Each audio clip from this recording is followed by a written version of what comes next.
Gynaecology department వైద్య శాస్త్రంలో reproductive సిస్టమ్కి సంబంధించిన పూర్తి సమస్యల్ని గుర్తించి చికిత్స అందించటంలో కీలక పాత్ర పోషిస్తుంది. ముఖ్యంగా స్త్రీల యొక్క శరీరానికి సంబంధించిన సమస్యలకు విషయంలో ముఖ్య పాత్ర పోషిస్తుంది. ఇప్పుడున్న జనరేషన్లో చాలామంది అమ్మాయిలు పీసీఓడి ప్రాబ్లం తోటి అలాగే ఇర్రెగ్యులర్ పీరియడ్స్ విషయంలో కానీ చాలా ఇబ్బందులను ఎదుర్కొంటున్నారు. అసలు పీసీఓడి ప్రాబ్లం ఎందుకు వస్తుంది, ఇర్రెగ్యులర్ పీరియడ్స్కి తీసుకోవాల్సిన జాగ్రత్తలు ఏంటి, labour pain, high risk pregnancy, అలాగే అసలు ప్రెగ్నెంట్ ఉమెన్ని ఎలాంటి జాగ్రత్తలు తీసుకోవాలి, డ్యూరింగ్ ద ప్రెగ్నెన్సీ టైం ఎలాంటి టెస్టులు చేయించుకోవాలి, ఆఫ్టర్ డెలివరీ ఆ మహిళనే కానివ్వండి ఆ పసి శిశువునే కానివ్వండి ఎలాంటి జాగ్రత్తలు తీసుకోవాలి, ఇలా మొదలగు విషయాలు మనం ఈ వీడియోలో అయితే తెలుసుకునే ప్రయత్నం చేద్దాం. ప్రస్తుతం మనతో పాటు డాక్టర్ అనిత గారు ఉన్నారు. ఈ విషయాలన్నింటి గురించి తన మాటలోనే తెలుసుకునే ప్రయత్నం చేద్దాం. మ్యామ్ నమస్కారం. నమస్తే. బాగున్నారు?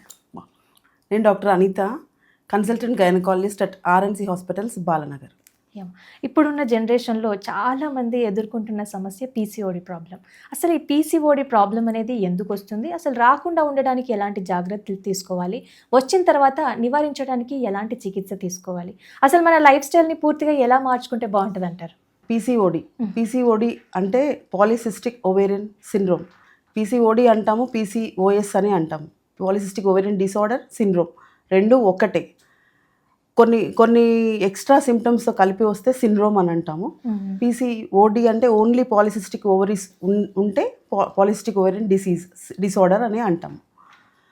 ఇది చాలా కామన్ అయిపోయిందండి. టీనేజ్ నుంచే కూడా చూస్తున్నాం అనమాట ఈ మధ్య. ఇది ఎందుకు వస్తుంది అని అంటే మేజర్గా దీన్ని ఒక మెటబాలిక్ డిసీజ్గా చెప్తాను నేను. బికాస్ ఆఫ్ లో ఫిజికల్ యాక్టివిటీ, డైలీ ఎక్సర్సైజెస్ లేకపోవడం వల్ల, డైలీ యాక్టివిటీ తగ్గిపోవడం వల్ల, మనం తినే ఫుడ్ కూడా ఎక్కువ ఫ్యాట్తో మిక్స్ అయి ఉండడం వల్ల, ఫైబర్ కంటెంట్ తగ్గిపోయి ఎక్కువ ఫుడ్ తీసుకోవడం వల్ల నార్మల్ పీరియడ్స్ అనేది 25 days to 35 days సైకిల్ ఉంటుంది అనమాట. That is normal. ఇప్పుడు 25 days కన్నా తొందరగా వచ్చిన, 35 days కంటే ఎక్కువ రోజులు టైం పట్టిన నెక్స్ట్ పీరియడ్ అంటే ఒక పీరియడ్కి ఇంకో పీరియడ్కి గ్యాప్ 35 days కంటే ఎక్కువ ఉన్న దాన్ని ఇర్రెగ్యులర్ పీరియడ్స్ అనే అంటాము. కొంతమంది ఇప్పుడు మన దగ్గరకు వచ్చే పేషెంట్స్ని కంప్లైంట్ ఎలా ఉంటుందంటే, నాకు 6 months అయిందా అసలు పీరియడే రాలేదు అని చెప్తారు. ఇది టీనేజ్లో మనము వెంటనే ట్రీట్ చేయాల్సిన అవసరం లేదు. ఎందుకంటే తొందరగా మెచ్యూర్ అవుతారు పిల్లలు. ఒక 12 yearsకి 11 yearsకి. ఇంతకుముందు ఎలా ఉండేది అని అంటే ఒక 10, 15, 20 years బ్యాక్ సర్టెన్ ఏజ్ టీనేజ్కి వచ్చే వరకు అంత తొందరగా మెచ్యూర్ అయ్యేవాళ్ళు కాదు. ఇప్పుడు 9 years, 10 years పిల్లలు కూడా మెచ్యూర్ అయిపోతున్నారు. అంటే దానికి కారణాలు ఏమై ఉంటాయి డాక్టర్? అంటే మనం తీసుకునే జంక్ ఫుడ్ వల్ల, జంక్ ఫుడ్ మెయిన్గా రీజన్ ఉంటుంది అనమాట. అంటే ఫుడ్ కరెక్ట్ మోతాదులో ఉండదు, ఎక్కువ తీసుకోవడం, లేదంటే దాంట్లో ఫ్యాట్ ఎక్కువ ఉండడం, అలాంటి రీజన్స్ ఉంటాయన్నమాట. అంటే టైంకి తినకపోవడం వల్ల కూడా పీసీఓడి ప్రాబ్లం వస్తుందా? స్ట్రెస్ అండి. స్ట్రెస్ మోస్ట్లీ టైం తినకపోతే హార్మోనల్ ఇంబ్యాలెన్స్ వస్తుంది. ఎసిడిటీ, గ్యాస్ట్రైటిస్, నిద్ర లేకపోవడం, ఇవన్నీ ఉంటుంది అనమాట. దానివల్ల కూడా హార్మోన్స్ డిస్టర్బ్ అయ్యి ఇర్రెగ్యులర్ పీరియడ్స్ అయ్యే ఛాన్స్ ఉంటుంది. ఇవన్నీ కలిపే పీసీఓడిగా ఉంటుంది అనమాట. ఓకే. ఇప్పుడు డ్యూరింగ్ ప్రెగ్నెన్సీ టైంలో రెగ్యులర్గా వామిటింగ్ అవ్వటమే కానివ్వండి, వెజినల్ బ్లీడింగ్ అవ్వటం కానివ్వండి, ఇవంతా నార్మలా, లేకపోతే అసలు ప్రెగ్నెన్సీ టైంలో ఏ లక్షణాలు అనేవి నార్మల్, ఏ లక్షణాలు కనిపిస్తే వెంటనే డాక్టర్ని సంప్రదించాలంటారు? ఇప్పుడు మనం ఒక పేషెంట్ ఉన్నారు, ప్రెగ్నెంట్ అయ్యారని కన్ఫర్మ్ అయింది. ఇంట్లోనే కన్ఫర్మ్ చేసుకుంటారు హోమ్ కిట్స్, ప్రెగ్నెన్సీ కిట్స్ ద్వారా. సెకండ్ మంత్ తర్వాత నార్మల్గా వాళ్ళకి సిమ్టమ్స్ ఏముంటాయంటే కొంచెం గిడ్డినెస్, వామిటింగ్స్, ఓకారము, కళ్ళు తిరగడం, ఇవే ఉంటాయి అన్నమాట. అది ఏదైనా సరే ఎక్సెస్గా ఉందనుకోండి, బాగా ఎక్కువ 10 times 20 times అలా వామిటింగ్స్ అయిపోయి, ఏది తిన్నా వామిటింగ్ అయిపోవడం, మంచినీళ్ళు తాగినా వామిటింగ్ అయిపోవడం, ఇలాంటిది ఉంటే you have to consult a doctor. కంపల్సరీగా కన్సల్ట్ అవ్వాలి, దానికి సరైన ట్రీట్మెంట్ తీసుకోవాలి. లేదంటే డిహైడ్రేషన్లోకి వెళ్ళి అది వేరే కాంప్లికేషన్స్లోకి వెళ్తారనమాట. గిడ్డినెస్ అనేది కామన్ అండి. బీపీ తగ్గుతూ ఉంటుంది. చాలా ఎక్కువ గిడ్డినెస్ అయిపోయి కళ్ళు తిరిగి కింద పడిపోయేంత దూరం తెచ్చుకోవద్దు. ఏదైనా సింపుల్గా మనం ఎక్కువ కొంచెం సాల్ట్ కలుపుకొని వాటర్ తాగి అలాంటి రెమెడీస్ చేసుకొని బాగానే రికవర్ అవుతున్నారు అంటే మనం ఇంట్లో ఉండొచ్చు. లేదు ఇది కళ్ళు తిరిగి కింద పడేంత దూరం కొంచెం ఎక్సెస్ అయిపోయింది అనుకోండి కాంప్లికేషన్స్, కంపల్సరీగా మీరు డాక్టర్ని కన్సల్ట్ అవ్వాలి. ఫస్ట్ 3 monthsలో లైట్గా స్పాటింగ్ అనేది కూడా కామనే అండి. అది ఇంప్లాంటేషన్ బ్లీడింగ్ అంటారు. అది జైగోట్ ఎంబ్రియో అనేది వచ్చి యూట్రస్లో కరెక్ట్గా ఇంప్లాంట్ అయ్యేటప్పుడు కొంచెం స్పాటింగ్ కనిపిస్తుంది, అది కామనే. అలాంటప్పుడు భయపడాల్సిన అవసరం లేదు. వెంటనే డాక్టర్ని కన్సల్ట్ అయ్యి వెదర్ ఇది మంచిదేనా కాదా తెలుసుకోవాలి. ఒక్కొక్కసారి గర్భసంచి లోపల బ్లీడింగ్ అవుతూ ఉంటుంది. అది రీజన్ అయ్యింది అనుకోండి, అది తెలుస్తుంది మనకు మన స్కాన్స్లో. అది కనుక రీజన్ అయ్యి ఉంటే మనము ట్రీట్మెంట్ తీసుకోవాల్సి ఉంటుంది అనమాట. అవసరమైతే అడ్మిషన్ కూడా అవసరం పడుతుంది. అడ్మిట్ అయ్యి మనం ట్రీట్మెంట్ తీసుకోవచ్చు. దీనికి భయపడాల్సిన అవసరం లేదు. ఏదైనా ఎక్సెస్గా ఉంటే కంపల్సరీగా డాక్టర్ని కన్సల్ట్ అవ్వాలి. అంటే ఇప్పుడు మీరు ట్రీట్మెంట్ అని అన్నారు. ఈ ట్రీట్మెంట్ అనేది అఫోర్డ్ చేయగలుగుతారా నార్మల్ పీపుల్? అఫోర్డబుల్ అండి. స్కాన్స్ జస్ట్ టాబ్లెట్స్ అలా ఉంటాయి. ఇంకా ఎక్సెస్గా బ్లీడింగ్ అంటే బ్లీడింగ్ కంట్రోల్ అవ్వడానికి 1 or 2 days అడ్మిషన్ ఉంటుంది. అఫోర్డబులే ఉంటుందండి. ఓకే. ఈవెన్ ఇది గవర్నమెంట్ హాస్పిటల్స్లో కూడా ట్రీట్ చేస్తారు. ఓకే. ఇప్పుడు ప్రెగ్నెన్సీ టైంలో రెగ్యులర్ చెకప్కి వెళ్ళడం అనేది చాలా ఇంపార్టెంట్ కదా. అసలు రెగ్యులర్గా చెకప్కి ఏ మంత్స్లో వెళ్ళాలి? ఆ పర్టికులర్ టైంలోనే వెళ్ళాలి, ఎందుకు వెళ్ళాలి? చూడండి, మనకి ఇండియాలో ప్రతి ఒక్క ఉమెన్ అంటే 90% of women are deficient in folic acid and vitamin D. Vitamin D కానివ్వండి, ఫోలిక్ యాసిడ్ అవన్నీ తక్కువే ఉంటాయి. నిజంగా కరెక్ట్గా చెప్పాలంటే మనం కన్సీవ్ అవ్వాలి అనుకున్నప్పుడు ఒక 2-3 months నుంచే డాక్టర్ని కన్సల్ట్ అయ్యి ఒక ఫోలిక్ యాసిడ్ టాబ్లెట్ అనేది వేసుకోవడం చాలా ఇంపార్టెంట్.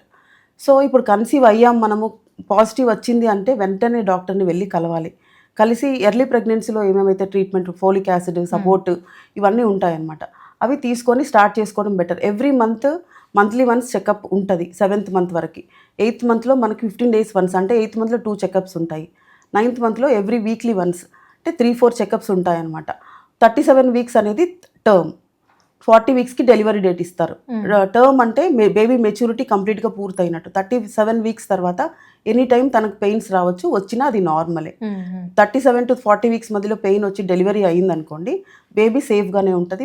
మెచ్యూరిటీ లెవెల్స్ కంప్లీట్గా పూర్తయి ఉంటుంది కాబట్టి అది నార్మలే అనమాట. సో మనకి first 7 months daily once in a month 6 checkups ఉంటాయి. 8th monthలో 2 చెకప్స్ ఉంటాయి. 9th monthలో 3 చెకప్స్ ఉంటాయి. 6 + 5 11 to 12 13 చెకప్స్ ఉంటాయండి. స్కాన్స్ విషయానికి వస్తే ఫస్ట్ 4-5 స్కాన్స్ ఉంటాయి ప్రెగ్నెన్సీలో. 2nd monthలో మనం వచ్చినప్పుడు బేబీ శాక్ అంటే ప్రెగ్నెన్సీ శాక్ ఎక్కడ ఉంది అనేది కన్ఫర్మేషన్ చేసుకోవాలి. ఒక్కొక్కసారి ఎక్టోపిక్ ప్రెగ్నెన్సీ గురించి విన్నారా మీరు? ప్రెగ్నెన్సీ అనేది యూట్రస్లో కాకుండా బయట ఎక్కడైనా వస్తే అది ఎక్టోపిక్ ప్రెగ్నెన్సీ అంటారనమాట. అది చాలా డేంజరస్. ఎక్టోపిక్ ప్రెగ్నెన్సీ అనేది కాదా లేకపోతే ఇది నార్మల్ ప్రెగ్నెన్సీ అని కన్ఫర్మ్ చేసుకోవడానికి ఒక స్కాన్ ఉంటుంది. అది ఒకవేళ 8 weeks అనుకోండి, 7 to 8 weeks మధ్యలో హార్ట్ బీట్ వస్తుంది. అది హార్ట్ బీట్ స్కాన్ ఒకటి, first scan. Next NT scan అని ఉంటుంది అనమాట. బ్రెయిన్ డెవలప్మెంట్ ఎలా ఉంది, నెక్స్ట్ ఆ బేబీ ఎలా ఉండబోతుంది, సిండ్రోమ్స్ ఏమైనా వస్తాయని తెలుసుకోవడానికి ఎన్టీ స్కాన్. తర్వాత టిఫా స్కాన్, అది అవయవాల గురించి చేసే స్కాన్ అనమాట. కంప్లీట్ గ్రోత్ 20 weeksకి వస్తుందండి. 20 to 22 weeks మధ్యలో ఈ టిఫా స్కాన్ అనేది ఉంటుంది. దాంట్లో head to toe every finger నుంచి heart, brain, internal organs every organ form అయి ఉంటుంది. దాని గురించి డీటెయిల్డ్ స్కాన్ ఉంటుంది అనమాట. దాన్ని టిఫా స్కాన్ అంటారు. తర్వాత నెక్స్ట్ 2-3 months కంటే 8th monthలో ఒక స్కాన్ ఉంటుంది, దాన్ని గ్రోత్ స్కాన్ అంటారు. ఈ 3 months గ్యాప్లో బేబీ ఎలా గ్రోత్ అయింది, కరెక్ట్గా గ్రోత్, ఈ గ్యాప్లో గ్రోత్ మంచిగా ఉందా లేదా అని చూసే స్కాన్ గ్రోత్ స్కాన్. ఇంకా డెలివరీ ముందు నార్మల్ డెలివరీ ప్లాన్ చేశారనుకోండి, డెలివరీ ముందు బేబీ గ్రోత్ ఎలా ఉంది, ప్లాసెంటల్ పొజిషన్ ఎలా ఉంది, వాటర్ ఎంత ఉంది, కాడర్ నెక్ ఏమన్నా ఉందా అని చూసుకోవడానికి టర్మ్ స్కాన్. కంప్లీట్గా ఒక 4 to 5 scans చేయించుకోవాలండి. ఇవన్నీ కంపల్సరీ. అది లో రిస్క్ ప్రెగ్నెన్సీ అయినా హై రిస్క్ ప్రెగ్నెన్సీ అయినా మినిమం లో రిస్క్ అయితే కంపల్సరీ ఈ స్కాన్స్ ఉండాలి. హై రిస్క్ అయితే ఇంకా ఎక్స్ట్రా స్కాన్స్ ఉంటాయండి. ఇప్పుడు మీరు అన్నారు ఎక్టోపిక్ ప్రెగ్నెన్సీ, ఈ టైం అనేది అది ఎందుకని అంత రిస్క్? అంటే కొంతమందికి అబార్షన్ ఖచ్చితంగా చేయాల్సి వస్తుంది, కానీ ఇంట్లో వాళ్ళు ఒప్పుకోరు. అలాంటప్పుడు ఎలాంటి కౌన్సిలింగ్ ఇస్తుంటారు మీరు? ఎక్టోపిక్ ప్రెగ్నెన్సీ అనేది అసలు పెరగదండి. 8 weeks తర్వాత పెరిగింది అనుకోండి, దట్ ఈస్ డేంజరస్ టు అంటే ఆ మదర్కి చాలా డేంజర్ అనమాట. అది ఫస్ట్ శాక్ అనేది ఫామ్ అవుతుంది. ప్రెగ్నెన్సీ అనేది ఫామ్ అయినప్పుడు గర్భసంచి లోపల కాకుండా ట్యూబ్స్లో కానీ, ఓవరీస్లో కానీ, ఇంకా అబ్డామిన్లో ఎక్కడైనా ఫామ్ అయ్యే ఛాన్స్ ఉంటుంది అనమాట. దాన్ని ఎక్టోపిక్ ప్రెగ్నెన్సీ అంటారు. దీని సిమ్టమ్స్ మెయిన్గా బ్లీడింగ్ ఉంటుంది, పెయిన్, సివియర్ పెయిన్ ఉంటుంది అనమాట. మనం స్కాన్ కూడా చెయ్యలేం, తనకి అంత పెయిన్ ఉంటుంది. అది వన్ ఆఫ్ ది సిమ్టమ్. మనము స్కాన్లో కంపల్సరీగా ఎర్లీగా వచ్చింది అనుకోండి, 2 weeks 2 అంటే ఇట్లా ప్రెగ్నెన్సీ వచ్చిన 1 week 10 days లోపల వచ్చింది అనుకోండి, మన దగ్గరికి పేషెంట్, స్కాన్లో మనకు తెలిసిపోతుంది, 90% తెలిసిపోతుంది. ప్రెగ్నెన్సీ లొకేట్ చేసామనుకోండి, ఇది యూట్రస్లో లేదు బయట ఉంది అనేసి, ఇంకా హార్ట్ బీట్ ఫామ్ అవ్వలేదు, ఇంకా కొన్ని బ్లడ్ టెస్ట్లు ఉంటాయన్నమాట. ఆ బ్లడ్ టెస్ట్ని చూసి మనము డిసైడ్ చేయొచ్చు ఇది మెడికల్ ట్రీట్మెంట్తో సరిపోతుందా, మెడికల్ అబార్షన్ చేయొచ్చు. ఓకే. ఇంజెక్షన్స్ టాబ్లెట్స్ అవి ఇచ్చి అడ్మిషన్లో పెట్టుకొని మనం పేషెంట్ రికవరీ ఎలా ఉంది అని చూసి మెడికల్ అబార్షన్ చేయొచ్చు.